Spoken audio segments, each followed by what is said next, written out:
What is this POMO thing the Fed is doing? The Fed is buying underperforming bonds from the bankers.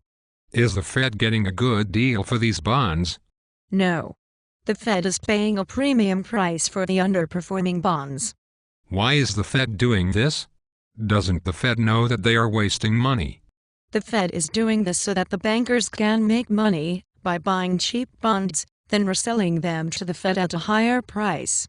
But isn't the Fed losing money by doing this? No. The Fed transfers the debt to the taxpayer. The taxpayer is losing money doing this. Why would the Fed do this to us? So the bankers can make money. Can't the bankers make money other ways? Yes, but they have grown so large that traditional business models no longer work for them. So how do they make their money? The Fed prints money and gives it to the bankers. But didn't the Bernanke say that he is not printing money? Yes, the Bernanke said that he is not printing money. It is his job to find creative ways to create money and deliver it to the bankers, without making it look like he is printing money. But the Bernanke is still printing money. Yes. How much money does the Fed need to print? The Fed needs to print enough money to provide profits for everyone in the financial system, and to keep the financial system growing. Didn't you say that the financial system is already too big to engage in normal business operations? Yes, it can no longer be supported by legitimate financial business. Then why does the Fed want to keep it growing? That is a very good question. Let me try to explain. In finance, transactions are actually the transference of debt. With debt, interest payments and fees must be paid. With each transaction, these interest charges and fees increase. As the debt builds, more and more money must be fed into it to keep it from collapsing. Why can't the Fed just put the financial sector on a diet?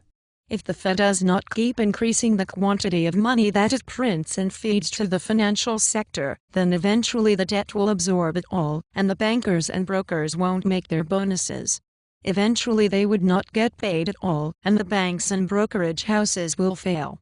So the Bernanke must print money faster and faster, just to stand still? Yes.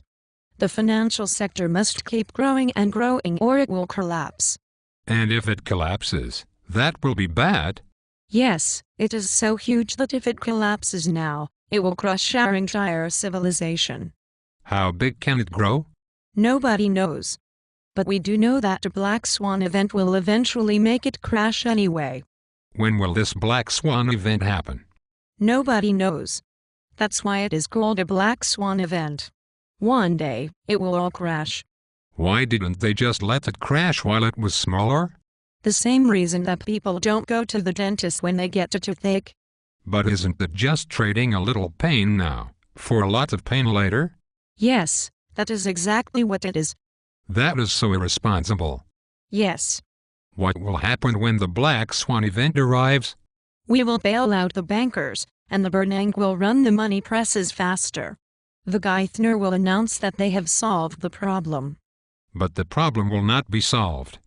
No. What should we do? There is nothing you can do. You may as well rest yourself in the arms of the dragon. It is going to eat you anyway. Oh, well, thank you. I think. You are very welcome. I hope that you now feel more at ease about what the Fed is doing. Have a nice day.